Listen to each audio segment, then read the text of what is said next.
Olá, nossa aula de hoje, dia 5 de agosto, é sobre de língua portuguesa, né? Então, nós vamos falar sobre, nessa revisão, nós vamos falar sobre tipos de frase, nós vamos falar novamente sobre substantivo coletivo, né? E toda a aula de língua portuguesa, temos uma lenda do folclore, né? No mês de agosto, nós comemoramos o folclore brasileiro, exatamente no dia 22, né? E aí, eu escolhi trabalhar com vocês sempre uma lenda diferente do folclore, né? Vocês vão ver que na aula de segunda já teve uma lenda, nessa aula de hoje também vai ter uma lenda para ser trabalhada, e é bom que vocês ficam, né? Vocês já conhecem a maioria das lendas, mas aí vocês relembram essas lendas novamente, tá bom? Então, na aula de hoje, nós vamos falar um pouco sobre tipos de frases, que tá lá na página 99, né? Então, existem alguns tipos de frase, né? Deixa eu virar para cá, para ficar mais fácil para vocês. Então, frase declarativa afirmativa. É aquela frase que declara ou afirma algo, né? E sempre no final dela é usado o ponto final, né? Por exemplo, afirmativa. O sol brilha forte. Eu afirmei que o sol brilha forte, né? A declarativa afirmativa. Ela pode vir como frase afirmativa ou declarativa afirmativa. Declarativa negativa. Ela vai sempre falar algo negativo, né? Sempre geralmente usado o não. E também o ponto final. Nem tá aqui o exemplo. Márcia não está em casa. Eu estou falando que ela não está. Então, é uma frase negativa. Já a frase exclamativa, ela indica uma admiração, né? Uma coisa boa, né? Ela demonstra ela passa um contágio, assim, uma admiração, uma expressão, né? De alegria ou de espanto, né? Por exemplo, que dia lindo, que lindo dia, né? Sempre vou usar na exclamativa o ponto de exclamação, tá bom? E aí, nós temos a frase, que não coube aqui, eu vou colocar aqui em cima.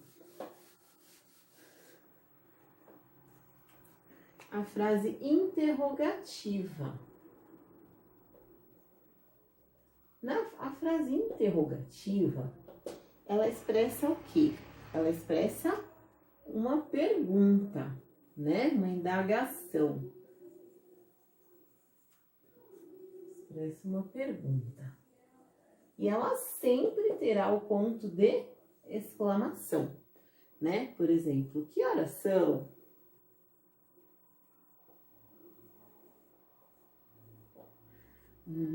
Você mora aqui? Eu estou perguntando, né? Então, sempre ela vai vir acompanhada do ponto de exclamação, tá bom? Essa é a revisão da página 99, tá bom? Continuando lá, vai ter alguns exercícios relacionados ao coletivo, que eu já expliquei para vocês no outro vídeo, tá bom? E aí vai ter a lenda do boto rosa, que é para vocês lerem, adquirirem mais informação sobre essa lenda e responder as questões, tá bom?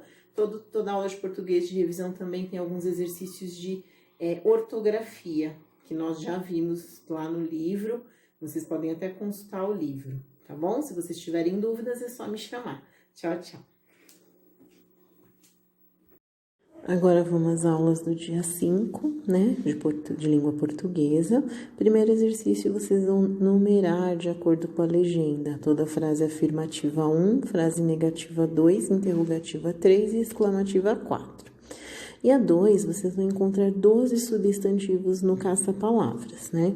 Então, são substantivos próprios, comuns e coletivos. Vocês vão encontrar os 12 aí nessa imagem que tem, e depois vocês embaixo vão escrever, vão separar substantivos próprios, substantivos comuns e substantivos coletivos, tá bom?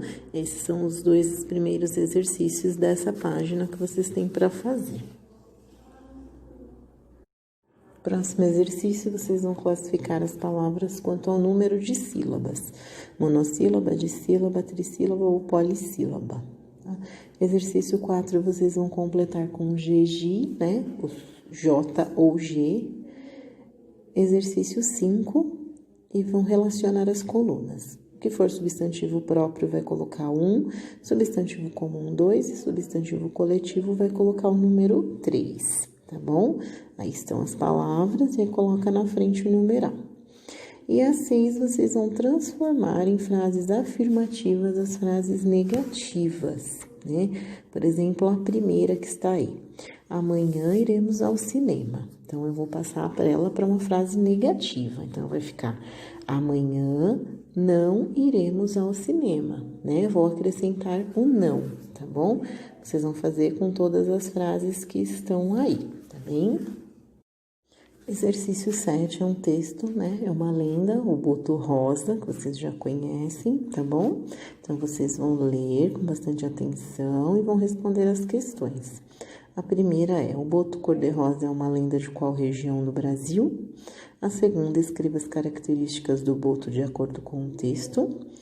A terceira, onde o boto mora. E a quarta, procure no dicionário o significado das palavras, né? Então, procurem o que significa criatura, sedutor e superfície, tá? Lembrando que todo exercício que tiver imagem para ser colorida, podem colorir, tá bom? E aí vocês leiam com bastante atenção a lenda do boto, é uma lenda que vocês já conhecem, mas tem que ler novamente, tá bom? Muito obrigada e bons estudos.